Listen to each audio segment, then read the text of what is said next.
මේ මෑතක කරපු විමර්ශනයක නංගන් කියන්නේ තාම ඉහළ පැලැන්තියේ ඉතාම හොඳ අධ්‍යාපනයක් ලබන වයස අවුරුදු 14ක දියණියක් ඉහළම පෙළේ පාසලක අධ්‍යාපනය ලබනවා. ඒගේ දෙමව්පියෝ ඉතාම ඉහළ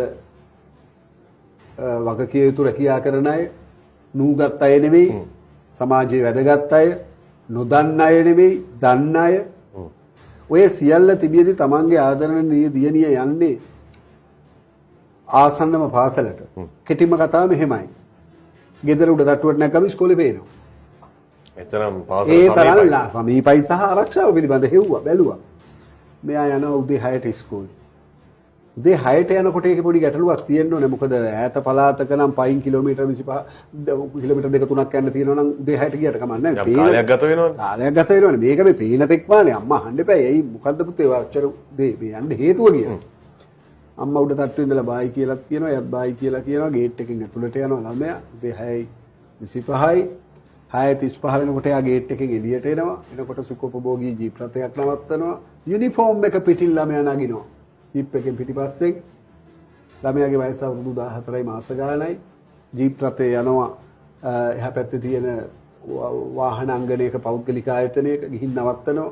6:45යි 6:45ට වාහන අංගණය ඇතුලේ නවත්තන ජීප් රථය නැවත එළියට එන්නේ හවස 1යි කාලට.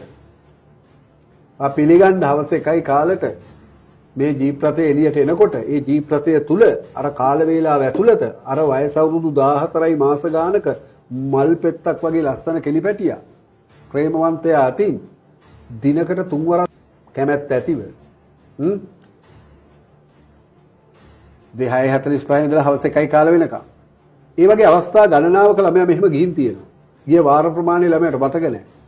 ඕක නෙමෙයිම දුක කතාව. ප්‍රේමවන්ත තරුණයාගේ වයස අවුරුදු 54යි. අවුරුදු 54යි. 54 years.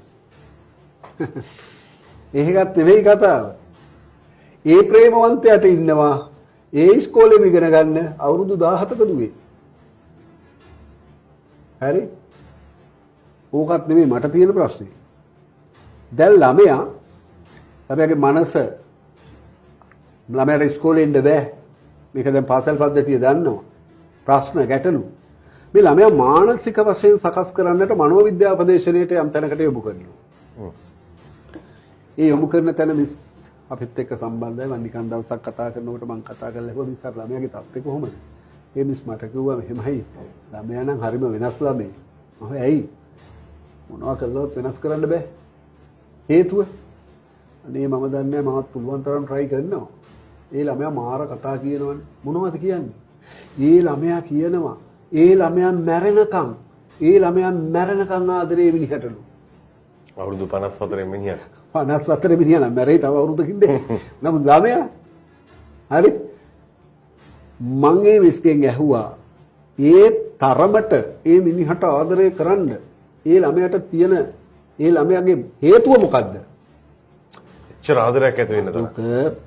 එහෙම ආදර ඇති වෙන්න පුළුවන් මරණ අපිත් එහෙමනේ පටන් ගන්නෙ මරණ ආදරේ මරනවා කියලානේ. මගේ ප්‍රශ්නේ ඒක නෙමෙයි අවුරුදු 14යි 54යි 40ක වෙනසක් තියෙනවා. ඒකට හේතුව මොකක්ද? ඒක මහා ලොකු හේතුවක් වෙන්න එපා.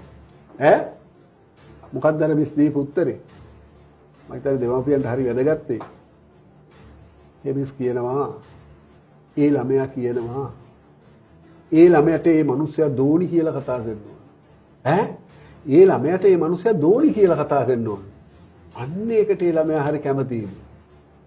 ඒ ළමයාව ආදරෙන් වැළඳ ගන්න ඕන. ඒකටත් ඒ ළමයා කැමතිලු. ඒ ළමයා කියන දේවල් හොඳට අහගෙන ඉන්නවලු. ඒකටත් ඒ ළමයා හරි කැමතියිලු. ඒ ළමයාම ඉඳලා හිටලා අගය කරනවලු. ඒකටත් ඒ ළමයා හරි කැමතියිලු. ඔන්න ඔය ටිකට තමයි ළමයා කැමති. ඉතින් මදුක ඔය ටික කරන්න තිබුණේ කාටද? ඒක කරන්න තිබුණේ ඒ ළමයාගේ අම්මටයි තාත්තටයි. අගය කළේ නැහැ. ආදරෙන් කතා කළේ නැහැ. ළඟට ගත්තේ නැහැ. තුරුල් කරගත්තේ නැහැ. ළමයාට අම්මයි තාත්තයි දැනුනේ නැහැ. එහෙම දැනුනේ නැති වුනහම දැනෙන තැනකට යනවා. ඒ දැනෙන තැන 54ද 64ද 74ද වැඩක් නැහැ. එහෙම දැනෙන්නේ නැති ළමයි මේ ලංකාවේ අප්‍රමාණ ඉන්න බව මතක කරන්න එපා.